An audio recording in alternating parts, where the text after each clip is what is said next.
اغفر لقومي فإنهم لا يعلمون. Kata Nabi sallallahu alaihi wasallam, wahai Tuhanku, ampunkanlah kesalahan kaumku, kerana sesungguhnya mereka tidak mengetahui, yakni tidak mengetahui akan hakikat keburukan yang mereka lakukan. Hadis ini Nabi sebut ketika setelah selesainya peperangan Uhud. Apabila Nabi sallallahu alaihi wasallam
tahun berlalu, datang untuk membalas dendam akibat kekalahan peperangan Badar.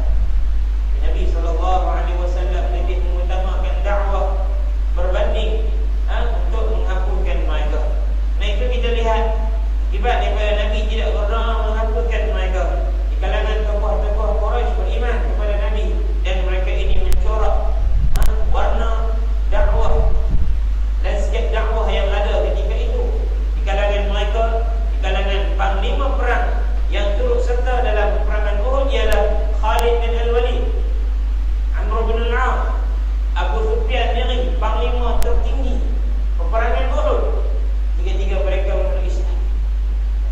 Termasuk Ikrimah, anak kepada Abu Jahal, yang mengetuai salah satu daripada tentera berkuda, pasukan tentera berkuda, pun memeluk Islam. Dan mereka ini pejuang-pejuang kepada tentera Islam setelah mereka memeluk Islam dan berbaiat dengan Nabi SAW.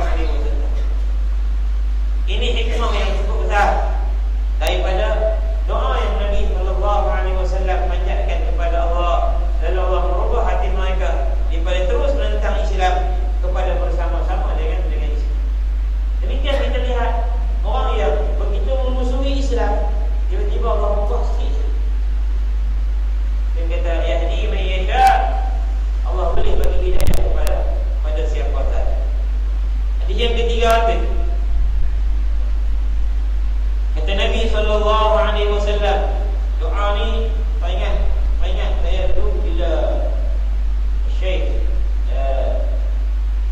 Ali As-Sabuni bila dia main yang tadi pada hujung tahun yang lepas, kalau tak silap, dia baca doa ni dalam kuliah dia, dalam ceramah dia, Rabbi qini azabak yawma tab'atu ibadah. Kita doa ni ialah doa kita baca sebelum tidur, doa yang Nabi baca sebelum tidur dan disarankan kita baca sebelum tidur. Kata Nabi SAW, Rabbi, wahai Tuhanku, ini azabak, jauhkanlah aku daripada azab, yauma tab'atu aw tajma'u ibadak, pada hari engkau bangkitkan dan engkau himpunkan hamba-hamba.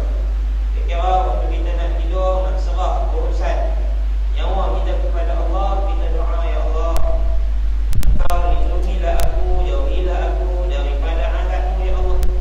Jika kalaulah kami mati ketika tidur, maka lindungilah kami dari azab kubur, dari azab mahsyar, dan Engkau bangkitlah kami dalam keadaan sempurna, membawa bekalan iman, membawa bekalan amalan kami ketika di dunia. Ini doa yang menjadikan kita orang selalu teringat kepada Allah. Itu lalu sebut kenapa begitu banyak doa dalam hadis. Kalau kita baca kitab Al-Azkar saja, Al-Azkar karangan Imam An-Nawawi, dia kira nak buat apa pun ada doa. Ada warid dalam bentuk yang sahih ataupun dhaif. Hadis yang dhaif berbentuk amalan, berbentuk fadail, boleh diamalkan. Semua kita nak bergerak, ada doa, nak macam-macam, nak pakai baju, nak buka baju sebelah nak keluar rumah, nak pergi kerja, nak naik kenderaan, nak masuk masjid, keluar masjid, semuanya ada doa. Kenapa? Kerana Allah nak beri kita ingat setiap pergerakan kita ingat dengan Allah SWT. Orang yang keluar rumah baca doa,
keluar, mereka akan duduk. Ketika duduk itu bersama-sama dengan orang-orang yang berkumpul di rumah Allah, berkumpul untuk menyebut nama Allah. Mereka berdoa, Allahumma ghafir rahimallahul muhallimin, ya Allah ampunkanlah mereka, ya Allah rahmatilah, Allahumma arhamhum, Allahumma ghafir lahum. Ini doa para malaikat kepada kita yang sedang berada di dalam rumah Allah, mendengar bacaan hadis, Al-Quran, tadarus dan sebagainya. Semoga Allah merahmati itu. Bayang kalau kita duduk sejam, kalau kita duduk 2 jam. Sebab itu orang-orang dulu keberkatan mereka sangat banyak. Sebab apa? Mereka duduk dalam masjid lama. Banyak Syekh Nuruddin dia cerita, bila dia mengajar, dia cerita, dia kata himmah orang hari ini sangat kurang. Dia kata himmah ni maknanya semangat juang dalam bentuk mengaji ni kurang. Dia kira pelajar, mahasiswa yang mengaji hanya menunggu bila waktu nak selesai waktu mengaji dia. Kalau 2 jam, bila nak pergi 2 jam. Memang apa tu? Kita dah mengaji pun masuk dalam kelas, tengok bila kita ni nak keluar. Kalau doktor excuse apa dalam buku, kalau jam dia nak habis dah 3 jam, kali dia ceramah, dia kuliah, lega bila habis. Itu himmah orang ini. Himmah orang dulu, dia rasa tak kuat kalau tu umur dia habis, dia pergi cari pula tahun ni. Dia Nuruddin cerita, bila dia habis dalam kelas, waktu rehat tu dia pergi ambil kitab lain, dia duduk dalam pejabat,